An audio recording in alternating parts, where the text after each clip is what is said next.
Damaikan hati, sejukkan jiwa. 107,7 FM Radio Suara Nabawi Pasuruan.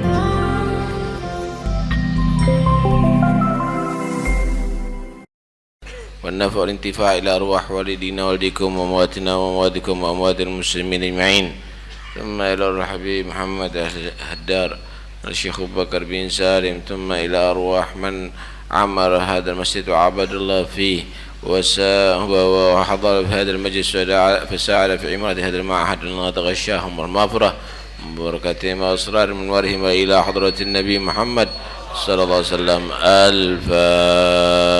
الفاتحة.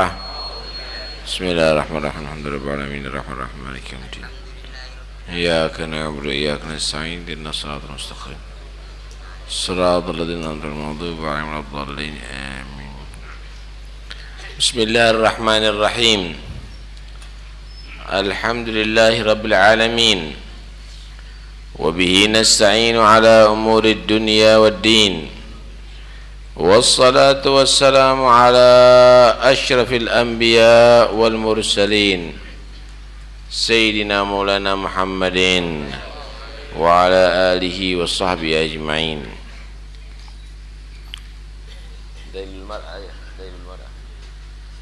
قال رسول الله صلى الله عليه وسلم bersabda Rasulullah sallallahu alaihi wasallam, Zailul mar'ah, ekor perempuan, shibrun adalah satu jengkal, sak cengkilan. Ekor di sini yang dimaksud bukan berarti buntut. Ekor itu baju yang panjang untuk menutupi pakaiannya perempuan. Jangan ngepas bawahnya, ditambahi satu cengkilan, satu. Jadi perempuan itu kalau jalan semakin lembre bagus, satu jengkal. Tambahi kira-kira 20 cm lah. Jadi jalannya sambil ngangkat. Malah ada ila dhira, sampai satu dhira. Satu dhira itu mulai ujung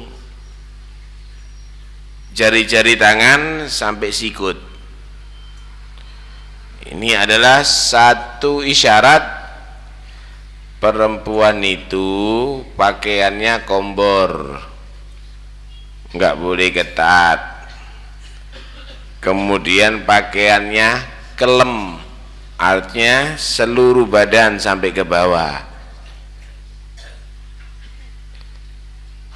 Jangan pakaiannya itu cingkrang. Perempuan itu kelem sampai ke bawah pakaiannya. Jadi Islam itu memerintahkan perempuan menutup aurat ini, badannya betul-betul diperhatikan. Kenapa? Karena memang wanita ini dihargai sama Islam, bukan berarti diperketat ibu-ibu. Kalau zaman jahiliyah wanita itu adalah untuk penghibur. Mereka tadi itu memang ditampilkan di publik, ditampilkan ada di umum untuk penghibur.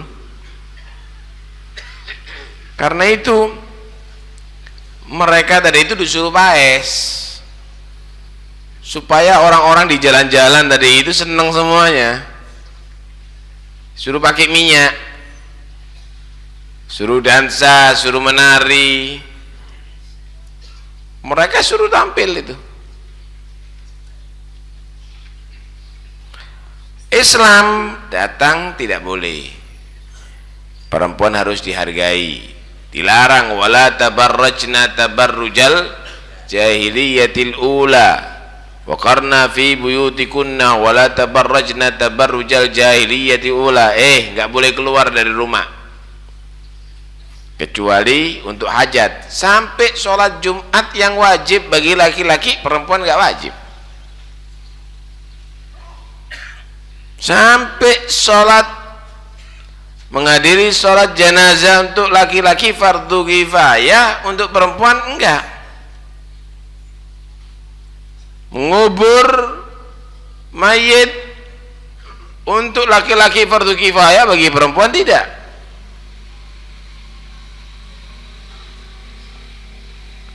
Wala tabarrajna tabarrujal jahiliyatil ula, jangan bersolek, jangan paes wahai perempuan seperti zaman jahiliyah.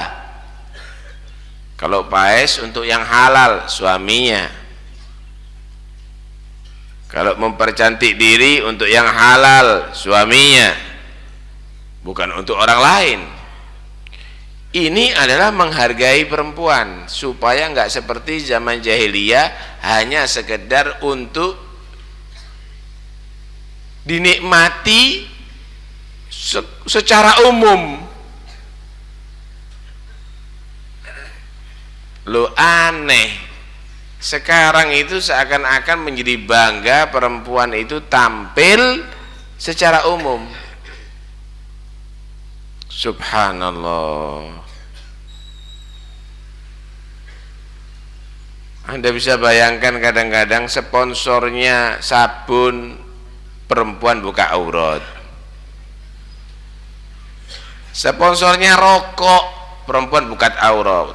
Sponsornya mobil, perempuan buka aurat. Sampai kalau perlu sponsornya traktor, perempuan buka aurat. Apa hubungannya? Karena itu perempuan yang paling bagus adalah perempuan yang mempunyai sifat malu, bukan selalu menampilkan anggota badannya.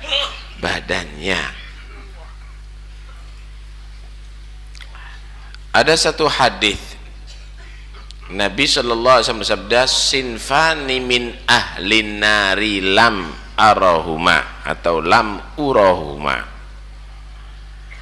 Ada dua golongan dia dinyatakan min ahlin nar, orang yang masuk neraka,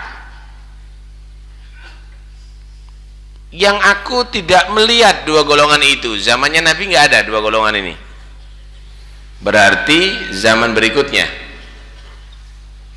golongan pertama ini pejabat, ini orang penguasa, polisi, TNI, bos, penguasa. Gaumun mahum siyatun ka'adnabil baqar, sekelompok manusia yang dia membawa cemeti, pecut, seperti kulitnya seperti ekornya sapi. Yadribuna biha duhuran nas, mereka semena-mena memukuli punggungnya manusia.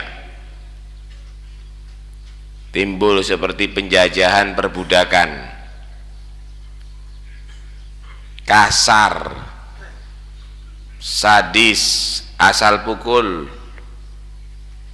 ngomong gak sopan, bentak-bentak, nyuruh orang bekerja keras, dirinya sebagai bos nggak mau bekerja.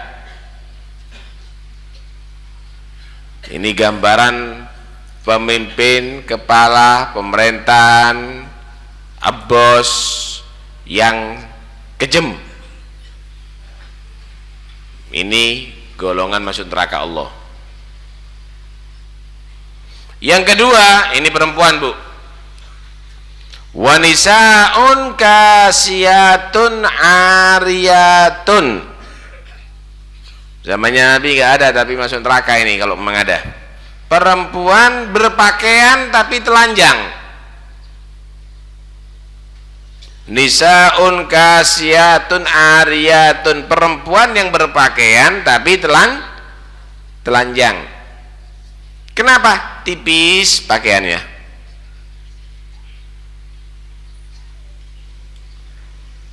atau ketat pakaiannya,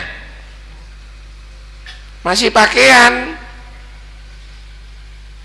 walaupun berpakaian tapi bentuk tubuhnya ketok kabeh.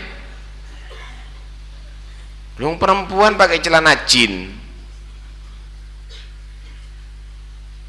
bodoh, beda pakaian itu kelihatan semuanya.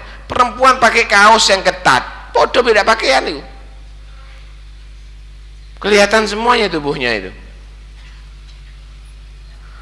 Bukan hanya berpakaian yang ketat atau tipis, berpakaian dan telanjang, kata Nabi, ma'ilatun mumilatun, melenggak-lenggokkan badannya untuk cari perhatian orang-orang yang menontonnya. Siapa kira-kira? Biduan-biduan tuh, melenggak-lenggokkan badannya. Hati-hati yang punya hajat, jangan undang biduan. Perempuan yang demikian ini bisa min ahlin nar, golongan yang masuk neraka loh, hati-hati. Katut mlebu pisan kok kon.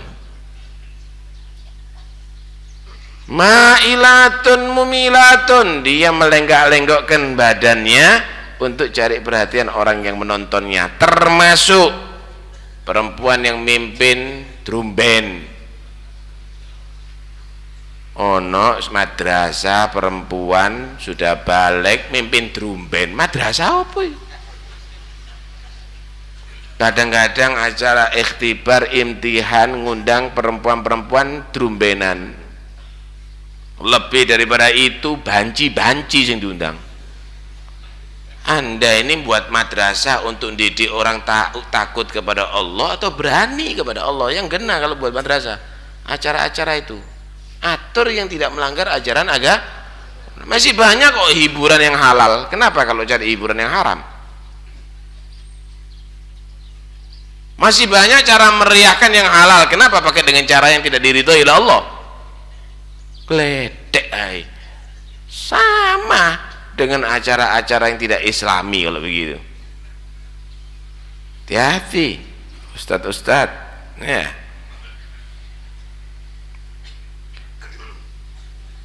Perempuan yang berpakaian telanjang melenggak-lenggokkan badannya cari perhatian orang yang menontonnya. Ru'usuhunna ka asnimatil bukhti, kepala-kepala mereka itu perempuan seperti punuk-punuknya unta. Punuknya unta kan tinggi, rambutnya disasak-sasak, mekrok kabeh rambutnya, malah kadang-kadang model es krim ke atas. Sudah rambutnya mekrok dikasih anten lagi.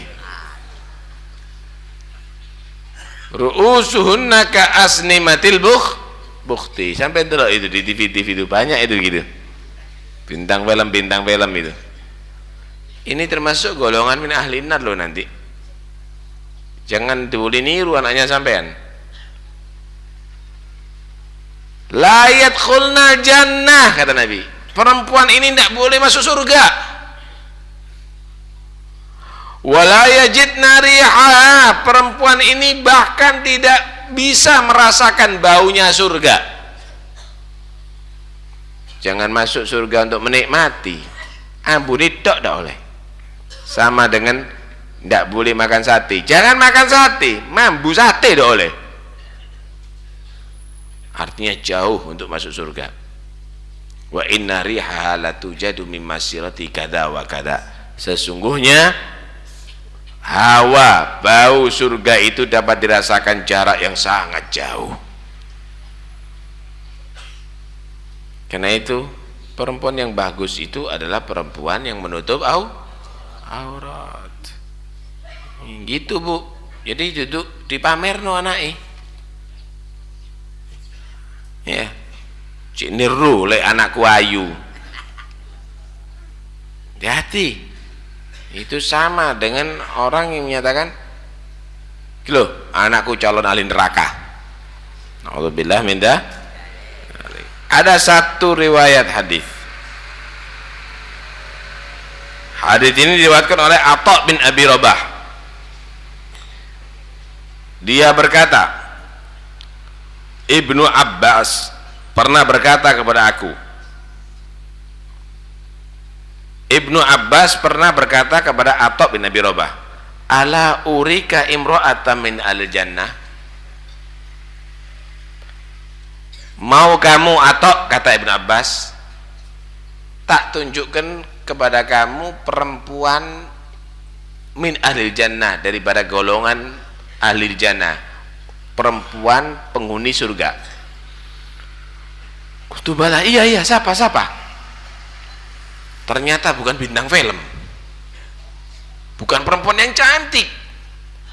Hadil mar'a as-sauda, ini perempuan hitam itu. Itu ireng, perempuan yang nggak cantik. Kenapa Ibnu Abbas?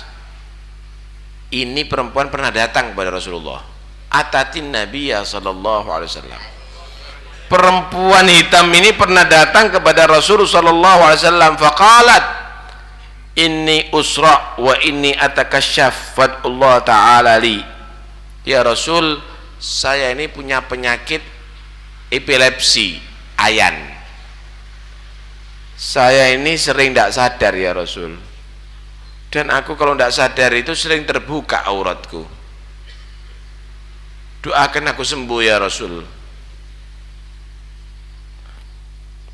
Mungkin Anda menggambarkan di sini, oh, ingin sehat itu orang.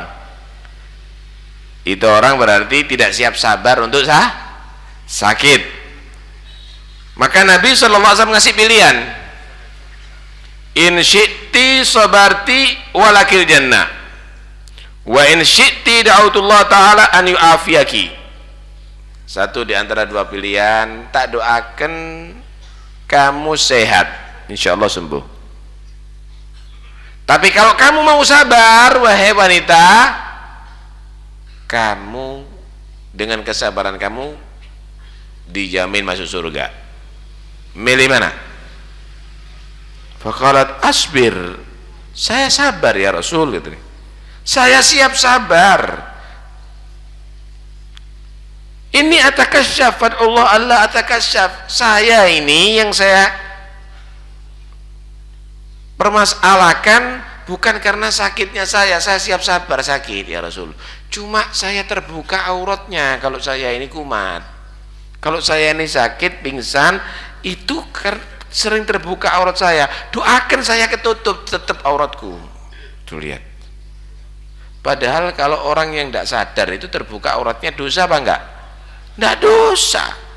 Tapi ini perempuan bagaimana punya jiwa pemalu, dia menyatakan aku siap sabar sakit ya Rasul, tapi saya ini malu kalau terbuka aurat saya. Doakan saya ini supaya ketutup auratnya, walaupun saya pingsan, walaupun saya lagi epilepsi atau ayan gitu. Kata Nabi SAW, saya doakan semoga kamu tetap terjaga aurat kamu. Min ahlil jannah, perempuan begini nih. Jadi yang perempuan yang ahli surga itu bukan yang matanya dikasih apa itu, iso biru iso hijau itu. Kemudian yang apa namanya hidupnya malik, kemudian yang dicukur alisnya, mari ngono dibuat alis dari pensil jaungat kok jembatan. Bukan berarti perempuan min ahli jannah tadi itu yang bengesnya tadi itu tebel, pipinya dibuat seperti apel. Bukan berarti perempuan min ahli jannah tadi itu yang jalannya lenggak-lenggok seperti macan luwe.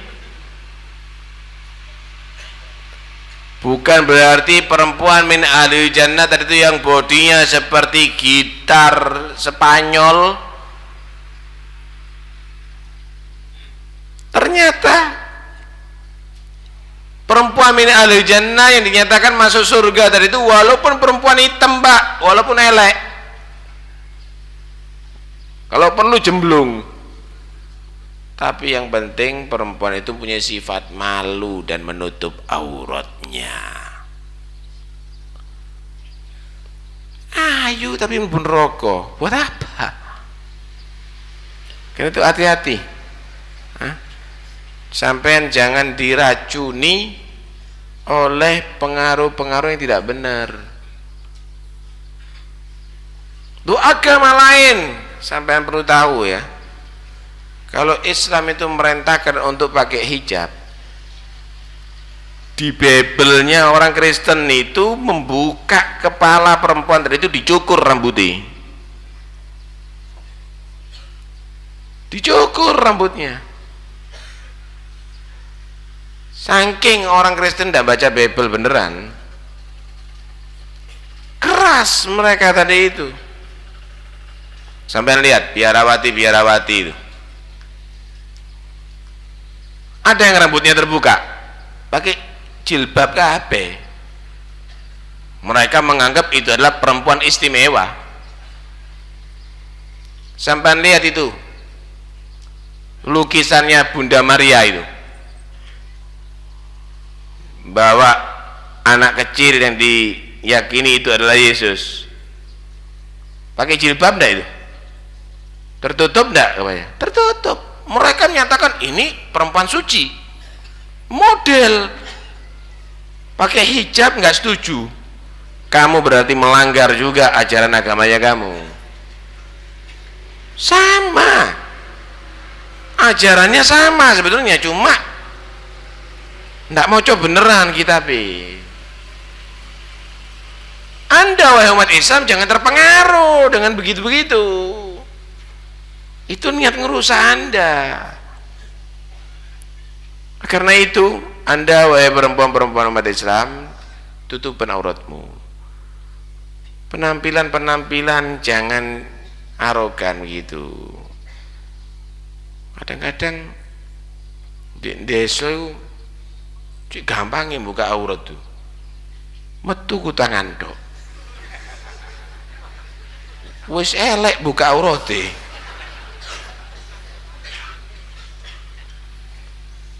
Apa yang Anda lakukan itu? Tutup biar Anda menjadi perempuan yang terhormat gitu.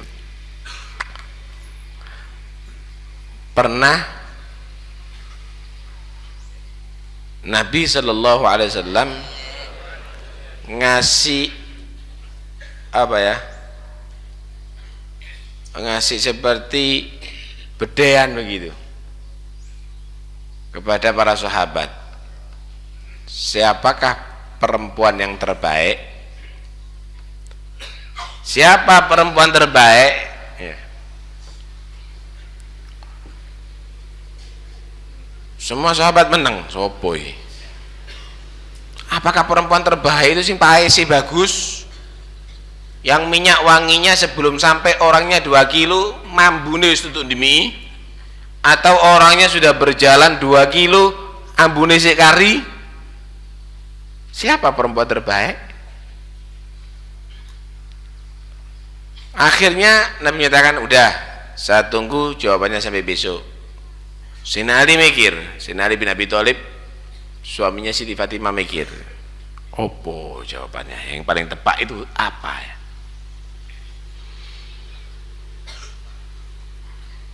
Kemudian Siti Fatimah melihat, mikir apa? Sayyidina Ali gitu.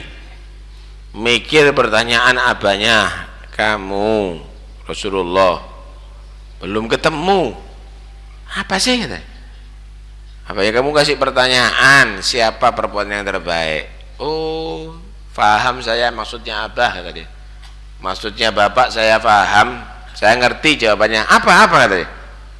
Perempuan terbaik itu khairun nisa, sebaik-baik perempuan itu adalah alla tara rajulan wala yaraha rajul, yang belum pernah melihat seorang lelaki pun dan belum pernah dilihat oleh seorang lelaki pun. Paham ya? Dudu wis kenalan ambek 200 wong, apalagi pacaran ganta-ganti. Bukan itu, yang belum pernah dikenal oleh seorang lelaki pun atau mengenal seorang lelaki pun, belum pernah dilihat oleh seorang lelaki pun, belum pernah melihat seorang lelaki pun. Oh, benar-benar Fatimah. Besok Rasulullah tanya, ayo siapa yang tahu jawabannya? Aku, kata Sayyidina Ali. Kamu Ali, menantunya sendiri. Apa? Perempuan yang terbaik yaitu yang belum pernah dilihat oleh seorang laki pun dan belum pernah melihat seorang laki pun. Senyum Rasulullah. Saya yakin jawabannya dari Fatimah ya. Iya ya Rasul. Maka Nabi menyatakan dzurriyyatan ba'du min ba'd. Yang ini podo ngerti ini bapak ya mbek anake. Allah, begitu perempuan yang baik. Duduk SMS-an sampai segala wong, masuk chattingan, alamat saya, nomor HP saya, ya. Karena itu jangan bersikap perempuan itu seperti pelacur yang dia paes untuk minati sama orang, tapi perempuan yang jaga jangan sampai orang lain yang belum halal bisa menikmati aku walaupun dengan pandangan. Itu perempuan hebat. Karena itulah dari klambi ojo ketat-ketat bu, nggih, ditutup auratnya yang bener. Ojo ngenteni tuwek baru kudungan, terus kalau sing delok masih kon buka.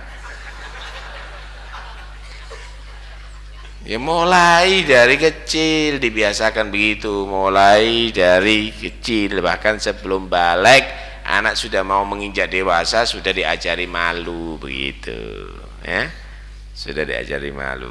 Mudah-mudahan anak kita menjadi anak yang soleh. Ada yang bertanya, ngirim surat ada di sini, gimana kalau ada suami melarang istrinya tadi itu keluar mencari ilmu? Dengarkan baik-baik. Ada ilmu itu yang wajib dicari, ada yang tidak wajib dicari. Kalau ilmu itu wajib dicari, seperti ilmu masalah wudhu, ilmu masalah sholat, ilmu masalah haid nifas istihadah, ilmu-ilmu yang wajib, jika suami tidak bisa mengajari atau suami tidak bisa mendatangkan pengajar, ya berarti wajib untuk dicari. Keliru suami melarang. Loh, orang istrinya tidak ngerti wudhu, tidak boleh belajar tentang wudhu. Ya suaminya suruh belajar kemudian ngajari istrinya, tidak mau suaminya, ya berarti suaminya yang tidak bisa, yang tidak beres. La ta'ata li makhluqin fi maksiatil khaliq. Tidak bisa taat kepada makhluk karena untuk maksiat kepada Allah.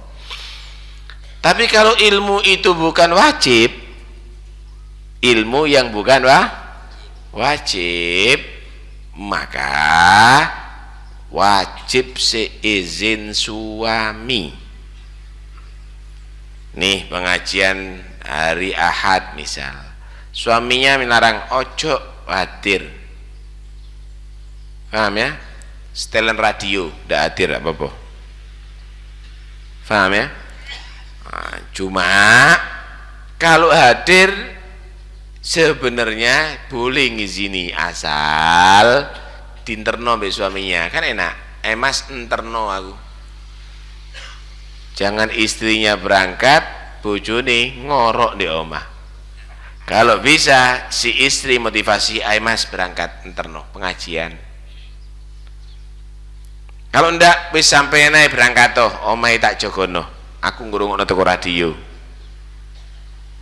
Artinya kerjasama untuk kebaikan.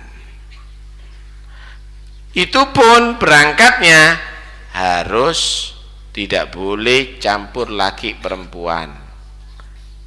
Numpak truk bareng lanang wedok. Lho, kebablas gua akhirnya. Numpak pickup bareng lanang wedok, jangan membiasakan demikian. Nah terus siapa beb? Tidak ada ongkos, bukaan radio. Kenapa? Campur laki perempuan itu hukumnya haram kalau bisa dihindari. Lah kalau di pasar, tidak bisa dihindari nggak? Pasar dewe kon. Tidak bisa dihindari itu. Lah kalau bisa dihindari tidak boleh bu, nggak boleh. Karena itu kalau sholat berjamaah laki perempuan itu bisa, tapi perempuannya di belakang, duduk campur lanang wedok sak soft, perempuan di belakang. Kemudian kalau sudah selesai sholat, yang laki-laki jangan buyar dulu, biar perempuan buyar dulu, baru setelah itu yang laki. Ini tidak terjadi campur aduk laki sama perempuan sampai gitu Islam ngatur. Iki anjene seneng serondel-serondelan kabeh. Ya enggak bener. Hati sing nom-nom. Yang muda-muda berangkat dari rumah, ojo niat pamer awakmu, dosa kon.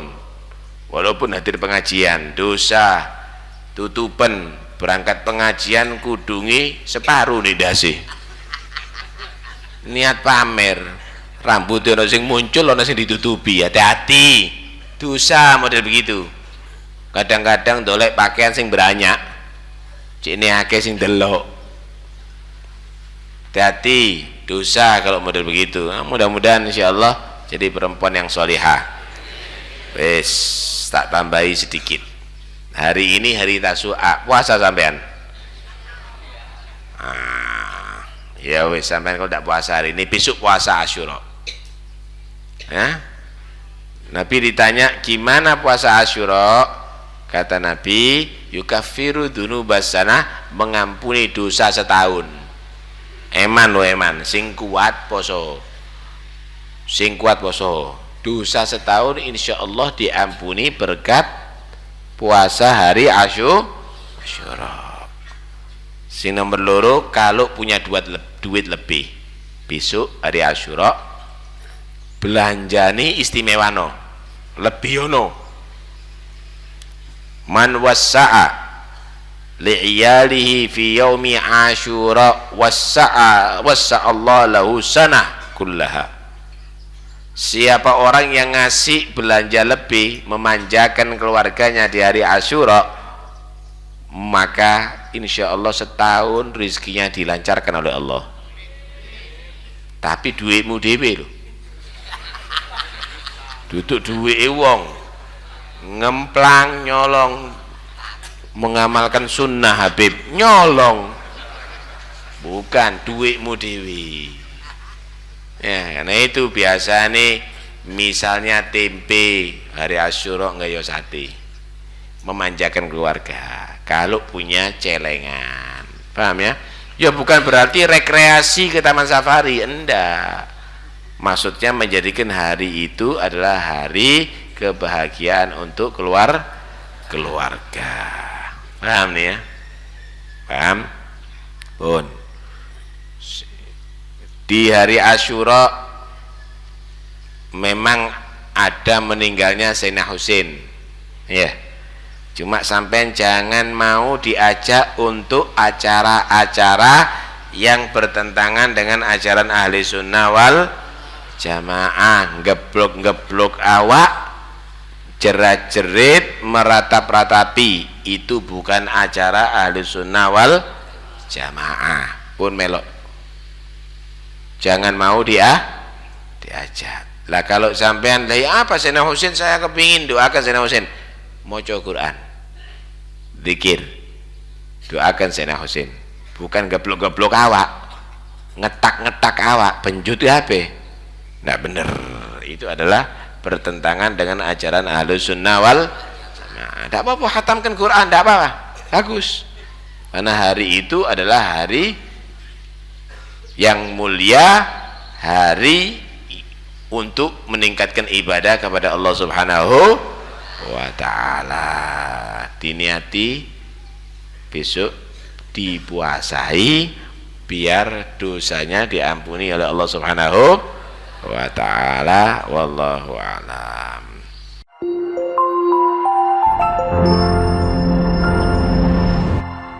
Damaikan hati, sejukkan jiwa. 107,7 FM Radio Suara Nabawi Pasuruan.